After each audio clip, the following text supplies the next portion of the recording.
Warning, the following video may contain spoilers. You now have lost all right to bitch about what I say in the video. Enjoy. Well, it's October 2014. Now this is a special year because it marks 5 years of me collecting anime and manga. So to mark this special period in time, I thought I'd go back to one of my first manga series, and that is Rosario Vampire by Akihisa Ikeda. Now this is the very first photo of my manga collection, back around 2010. And if you look closely, you'll see Rosario Vampire Volume 5. Back then, I didn't have a lot of money, so to determine if I liked a series or not, I normally just pick up a random volume to buy and read. And I'm glad I picked this one, because it's probably the best volume in the series. I was stunned, though due to having very little money to buy manga, I often picked other series like Bleach or Naruto to buy. In fact, it took me about 3 years to buy up all 10 volumes of the first series. Now that's enough of my personal backstory with the series. Now it's been a while since I've read the series, so is it truly as good as I remember it being? Well, let's give it a read, and I'll tell you how it goes.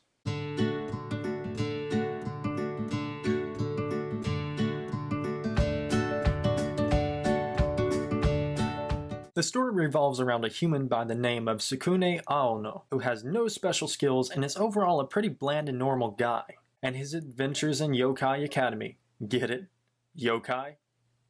Oh, forget it. Moving on, Yokai Academy happens to be a school for monsters. Well, not so much a school for teaching monsters how to be monsters, but rather a school for teaching monsters how to be human and fit in normal society for some reason. I guess enslaving the humans with superior strength and powers isn't in the best interest of monsters. Anyway, why is a human going to a school for monsters? Which a human even being in the school is against the rules. Well, his parents just happened to find a flyer by the school dropped by a creepy priest, or whatever. So he makes it to Yokai Academy, and the first thing he finds is this super hot pink-haired chick who apparently never learned the term, "It's like riding a bicycle, you never forget." Wow, fanservice was sure a lot more tame when this series began. Nothing like the softcore porn we have now like Tolaru or Kangoku Gakuin. And moments within meeting this girl, before he even learns her name, she bites him. Wow, Sukune is a smooth operator. Anyway, we find the girl's name is Mocha, and she's a vampire. And I'll promise to make no Twilight references in this review. So the story progresses on with Sukune going through the school, and every turn of events after this is predictable and flows like any other shown in manga, by the book. With twists and turns leading up to a showdown at the end of the chapter, where we learn that when Mocha's Rosario is removed, she turns into a badass. With a full 2-page spread being the entire fight scene. That's the end of the chapter. Guess no heated back and forth battle here. Now I wish I had more to comment on, but literally the first 3 volumes of the series are all the same. It goes like this. A succubus shows up, Mocha's a badass. A mermaid shows up, Mocha's a badass. A werewolf shows up, Mocha's a badass. A lizard man shows up, Mocha's a badass. A Medusa shows up, Mocha's a badass. A spider woman shows up, Mocha's a badass. A Lamia shows up, Mocha's a badass. Yeah, before there was the whole Mikasa is a badass trend, there was Mocha. I'm actually not joking, there's very few moments of feels or importance in the first 3 volumes. Sure, there's the whole Sukune gets powers, but that's not all that important at the moment. But rather feels like it's added to counter the whole Mocha's a badass vibe. So then we're given volume 4, and the first venture into a whole mini story arc in the series. And with this we're given the Ruby story. This story is actually pretty good, though drags out a little longer than it should, and in my opinion is far outshined with the following Mizori arc, which is a lot shorter than the Ruby arc. Remember how I said I started with volume 5? It's a good thing I did, because it is the best volume in the original 10 volumes. This story arc is just great. It starts with Mizore being a stalker of Sukune, which is a great breath of fresh air after all the Mocha's a badass mini arcs.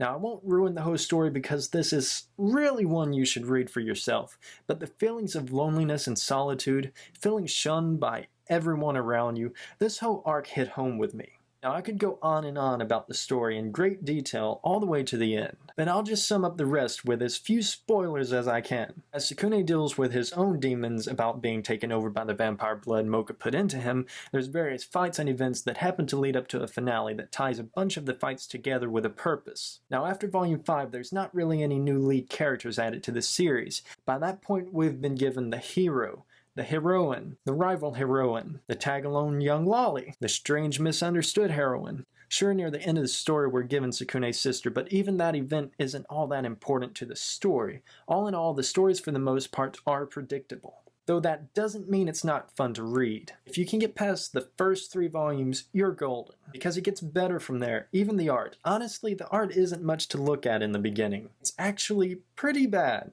Though it's nice to see how fast Akihisa Ikeda's art improves. And when I say improve, I mean it. Here's Mocha in Volume 1. Here's Mocha in Volume 10. Huge change. The flowing pacing of the panels change and improve along the way as well. Like so, the storytelling evolves through the story, which is good to see. I'd rather have a story that gets better over time than one that starts great and falls off the more it goes on. So in the end, does the story hold up today? I'll say it does a good job at it. While it has a slow start and doesn't pick up until nearly halfway through the story, it delivers itself well. It doesn't try harder than it has to. You can just pick it up and read it without having worried about having wasted your money on it. Sure, it's not the best by any means, but it's not the worst either. I'd say it's a little better than average, because it does have some hard-hitting moments. But don't just take my word for it. Today we have a special guest in the review, a personal friend of mine, an overall anime and manga geek just like myself, Matt, formerly from MP14 Anime. Hey everybody, what's up? This is Matt from Mushi Perpy YT, and my good buddy Tim basically asked me to give my opinion on the Rosario vampire manga. I'm gonna keep my thoughts short and sweet. I love it. I actually got reintroduced to anime with the Rosario vampire anime, so I'm like, let me read it, let me see what it's about, and oh my god, it just blew my mind. Compared to the anime, I mean, it's just completely different. If you've never checked it out, I recommend to check it out. The action's there, the comedy's there, let's say the harem aspects are there, the romance is there. It's just so cool. Like the main character, Sukune, basically is a complete, total badass. I love it.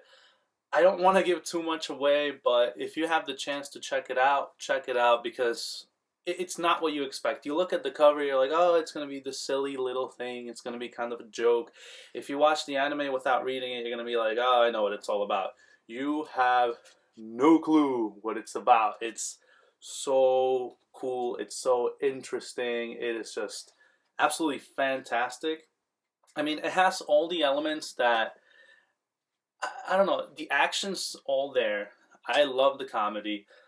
If you're looking sort of for like the harem aspects, I'm not gonna say fan service because there's not really any fan service. It's completely unlike the anime in that sense. But it's just a really enjoyable read. I know that most people that actually read it really enjoyed it and really liked it, and I'm one of those people. I'm not gonna lie. I go to Barnes and Nobles, and multiple times I see the shelves are just like stacked with Rosario Vampire, and I always see, well, not always, but I've seen a couple of times when I go that people are actually reading it. It's really popular, it's a really enjoyable read, and, I highly recommend it to anyone. Hey guys, Tim here. What did you think of the review? Be sure to drop a comment in the comment section below. Give me a thumbs up, hit the subscribe button. Every subscription counts. I want to give a big thank you to Matt for agreeing to be in the video with me as well. Thank you, sir.